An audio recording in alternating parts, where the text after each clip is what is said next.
Hey, I'm back at Empire High School for another episode of the Do Good Leadership Labs podcast. I've got a few guests and I'm going to invite them to introduce themselves, tell us what grade they're in or what function they have at the school, and then something that they really like about themselves. Could be your favorite color, favorite Mexican food. It's not a Tuesday when we're recording. Maybe you're Taco Tuesday all the time or Tamale Tuesday or whatever. So that's how we'll get rolling. So we'll start over there with this super smiley fella over there, and tell us your name and what grade you're in and something that you like about yourself. I'm Carson Skiles. I'm in the 10th grade and I like to play golf. Way to go. Nice. Oh, I'm Jillian Porter and I'm a junior and I like to hang out with my friends, just kind of chill. Kind of just a chill person. Cool. But I like to golf too, so. So who's better at golf? Me. No. Perfect. All right. I'm Dakota Kaus. I'm the assistant principal here at Empire, and I like to read. I'm currently working on my dissertation, so those things that I like to do is read and write. I do not like to golf, so and Jill got to see my skills last year, Yeah. or my lack of, I should say. They were great. Is it memorable? Was it memorable? Oh, it was something. That's all right. We're leaving that in. It's okay. Sorry. It's okay. I usually leave my house around this time to come back to school. Oh, look at college. Thank you for coming in early. Yes. I appreciate that. Just for this. It makes yeah. me feel a little bit extra good. So thanks for doing that. We've already had a session this morning with the high schoolers, and we talked about how you think about what you think about. And I don't know how it is for you. I can imagine, like, I've only ever played golf, like of the putt-putt variety, but when you're golfing, everything I know about golf is it's a game against yourself. Is that true? Would you say that's true? I would say it's 100%. Yeah, so it's just you. do you get to coach yourself up, or are you really criticizing yourself more than anything? I criticize myself a lot, but I mean, I don't know. I just kind of have fun with it. Okay. Because I don't take it too seriously. That's really good. Yeah. That's really good. I have to agree with Jill. Like, I do criticize myself, but it's like just like off my mood, like how I feel like that day. Like, if I'm feeling great, like I'll coach myself up. If I'm having a bad day, then I'll be like, that was a terrible shot. Right. So then after is real life, right? After golf is over, right? Whether it was a great day or not a great day, and you either coached yourself up or you criticized yourself to no end. A couple of hours later, you're eating dinner, you finished eating dinner, now you're alone with your thoughts, whether you're watching Netflix, whether you're doing homework, because I know, especially with assistant principal, you do your homework, right? I mean, of course, right? Whenever it's just you and you're kind of out of the heat of the moment, when you think about what happened that day in your rounds of golf, do you think about what was really good, or do you think about what you wish you would have done better? I think like what was good, right? Like mainly just like, and then I'll also think about what's bad and what I need to improve on. Yeah, sometimes I beat myself up about it when I go home, but if I was in a good mood that day and I'm just like, oh well, new day tomorrow, it's fine that I did bad today, you know? Yeah. But if I was in a bad mood, then I'll probably just be really angry, just want to go to sleep it all off. Right. Well, and I think that all makes total sense to me. Even though I'm not a golfer, there are some other things in life that I do that I've done for a bulk of my life, and I've had a very similar experience. I've never been working on my dissertation though, so take that same idea of the way that you talk to yourself about yourself. Do you feel like you're more encouraging when you're working on your dissertation, or do you feel like you're more critical? All the sophomores, since I could have their picture made, all sophomores. Thank you. Sophomores. Sophomores. You're a sophomore. You better go take your picture. Right. I don't know. Writing a dissertation is kind of a monster, but it's a rewarding monster. I've heard when it's all said and done. Right. So that's what you're hanging on to. Yeah, exactly. What The it's hope. going to be. Exactly. What it's going to be. Well, and I think that's true with all of us, whether you're working on a dissertation or it's golf or it's homework or it's you have work study in the morning. You call it something different. Yeah, I just take a college class. It's online, so I just do it at home. Yeah. So whether you're doing that and you have a different schedule than some of the other folks who are here, or if your parents both work at the school, or whatever the situation is, I mean, I think a lot of times we're the only voice that's constant in our mind and in our heart. Yes. And it's like you've got this microphone that's hardwired, and everybody else can be talking. Even right now, I'm the only one really talking right at this moment, except inside of you. And maybe there's like, are we done yet? Like what? Like maybe you've got like, is this gonna like, is this gonna go viral? Like, is it gonna be one of those kind of things, or is it just gonna, you know, what? We have this propensity to really speak into ourselves more than anyone else, but most of the time we're not saying things that are helpful. Mm-hmm. Most of the time we're looking at the shot, whether it's golf or whether it's pass in basketball or whatever it is. We're looking at all these different things and saying, golly, come on, Mike. Like, have you ever thought after you did anything, oh, here we go again? Have you ever thought that? Yeah, and that's not like, oh man, here come the highlights. It's like, here we go again. And then there's a whole lot of stuff that follows that, even that now your own grunts and groans, like you don't even have to put words to it. You just know it's negative, right? So this book is called Your New Playlist, and I love this book. It's for teenagers to really control how to think about what you think about. And it's not just intuitive, but there are a couple of things that you've heard most of your life, especially at school.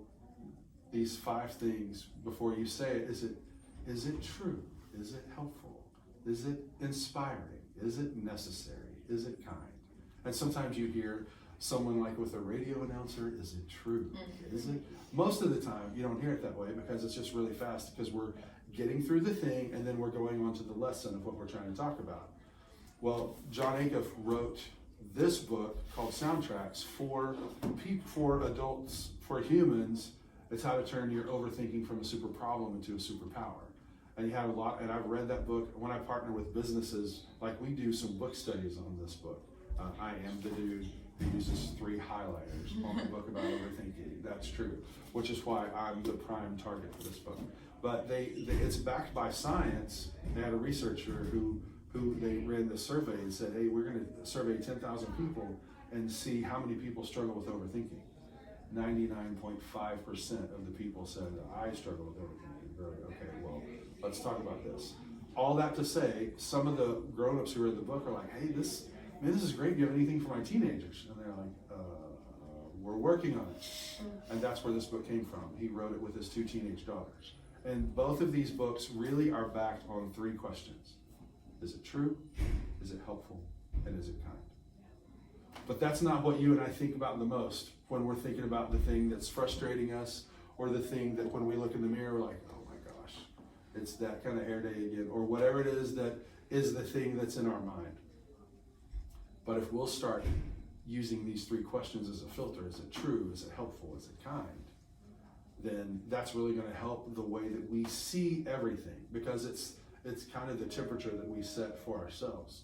Because if Carson and I get into a fist fight and he punches me in the nose and he breaks my nose, if that were to happen, that's not going to happen every single day. It's going to happen once, and then maybe he'll get suspended. Yeah. Or maybe I'll go to jail. I mean, I don't know. Probably, there's a couple of ripples that could happen there. But let's just say, for the sake of this illustration, that you do break my nose, but you don't go to ISI or whatever, and I don't go to jail for a fight. But you're not going to come do that tomorrow. Come while I'm brushing my teeth and fixing my hair. You're not going to tap me on the shoulder and then punch me in the face again.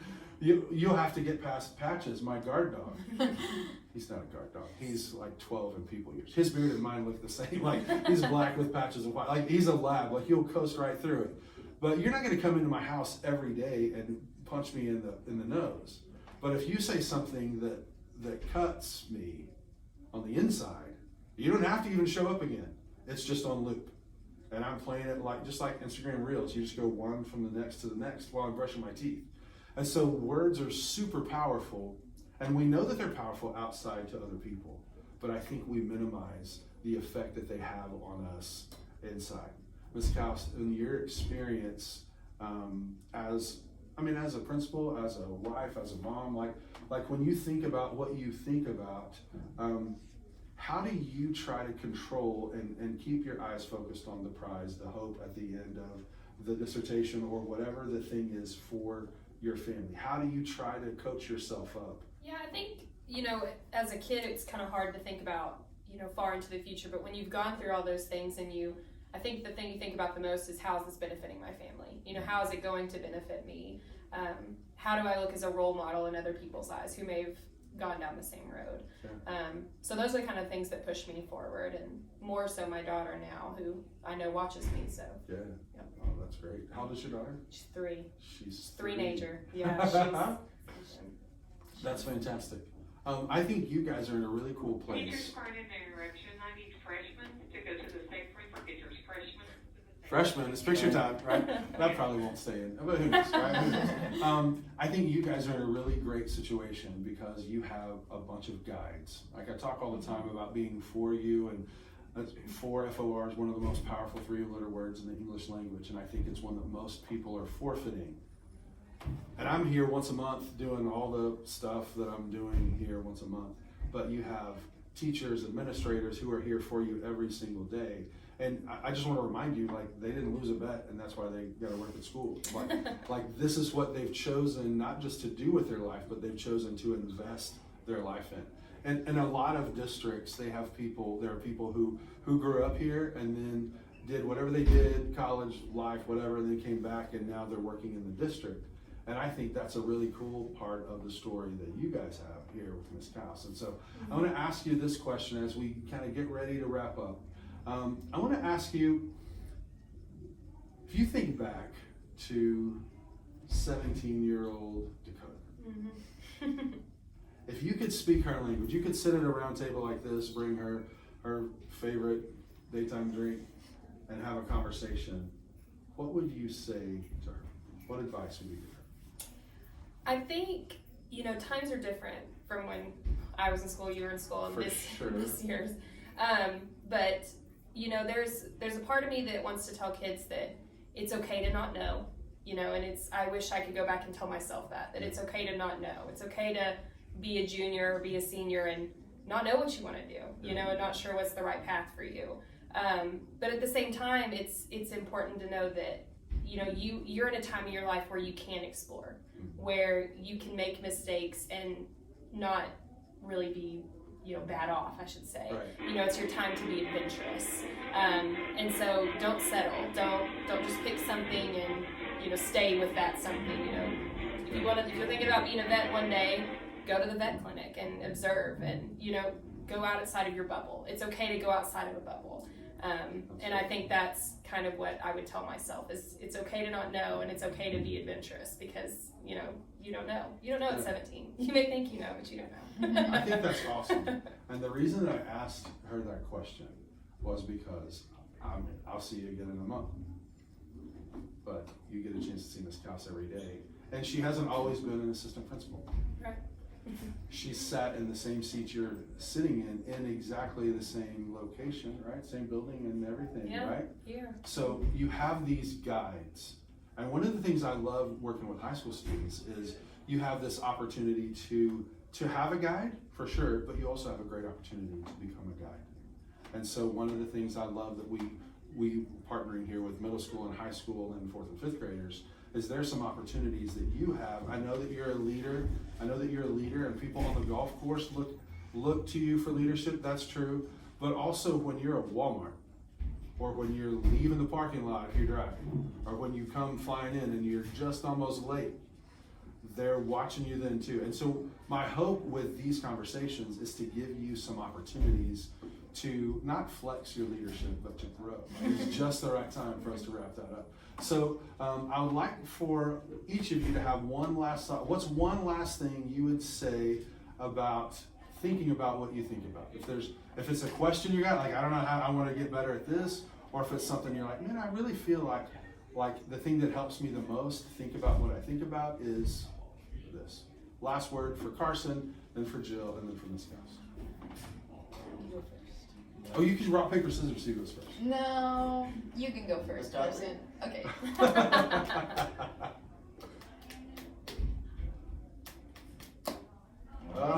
So you win. You get to go first. I'll probably have to say, I want to like grow as a leader and like just lead our school like anywhere, like on the football field or basketball court or golf course. You know, just what you just said, like everybody's watching me and like my leadership. So just become a better leader. Yeah, and I don't mean for that to feel like a crushing weight that Yeah. everyone is watching Carson to see how. I don't mean that. Yeah. I mean there's an opportunity for your influence. Yeah. And we don't expect you to know everything, just like what Ms. Kaus would say to her 17-year-old self. We don't expect you to have it all figured out. We just want to see you continue to grow. So I love that that's part of your goal, is to continue to grow.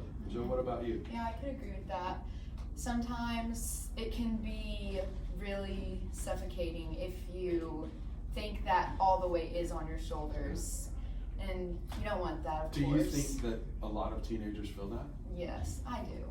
Yeah. Because, I mean, a lot of the people that I talk to feel the same way I do. Like, you can't control everybody's feelings and how they feel, but you can control yourself and try and make other people feel better, you know?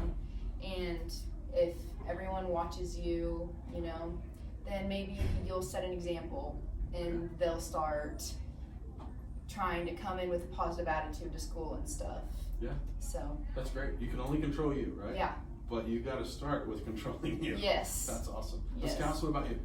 I think it's important to point out that when you are in your head, you know, thinking about what you're thinking about, and you're stuck in a rut or you don't know how to move, having someone that you trust that you can talk to, you know, and sometimes that person doesn't always look the same for, you know, for me and for you guys, but I know, like, my husband, he's my go-to guy, like, obviously, but, you know, anytime I'm trying to, you know, think over something, he may have no idea what I'm even talking about, but I'm like, hey, what do you think about, like, this is how I'm feeling about this, what do you think about this? And 99% of the time he's like, I think that's great. I mean, just that one person that's just like, I think that's great. You know, I mean, it's not like you need to find someone to give you all world's advice, but just someone that can listen to you. Because sometimes getting it out of your head and speaking some things that you're thinking, you work out most of the things you're puzzled about. So I mean, good. just by getting it out. So, So good. that's something that I continuously work on and that I try to tell kids when they come in here worried about stuff. Yeah, that's awesome. I mean, to kind of put a bow on it, I mean, the way that I try to do everything, the reason we call this Do Good Leadership Labs, I really do believe that everybody can do good. And the truth is, nobody can do the good you can do the way you can do it. Nobody can do the good you can do the way you can do it. Nobody can do the good you can do the way you can do it. And Greg, man in the cameras, nobody can do the good you can do the way you can do it. Exactly. So don't forfeit your opportunity to do good. Everybody can do good. And it's not just so I can tell people how great I am. It's so we can see how can my good work with your good and work with your good and then work with your good, and it's all working together for our community. And I think that's the thing, if we'll try to keep that in mind, that can really be helpful. You have anything else to add? I know you got it. Okay, fantastic. It looked like you were taking a breath like you're getting ready to jump off the high dive, and I don't know if it was going to be a cannonball or a belly flop, but you're going to add something else. Okay, but you're good? I'm good. All right. Are you good? I'm good. I'm great. Greg, you good? Anything? Good. Okay, well, we're good. And we'll see you guys next time.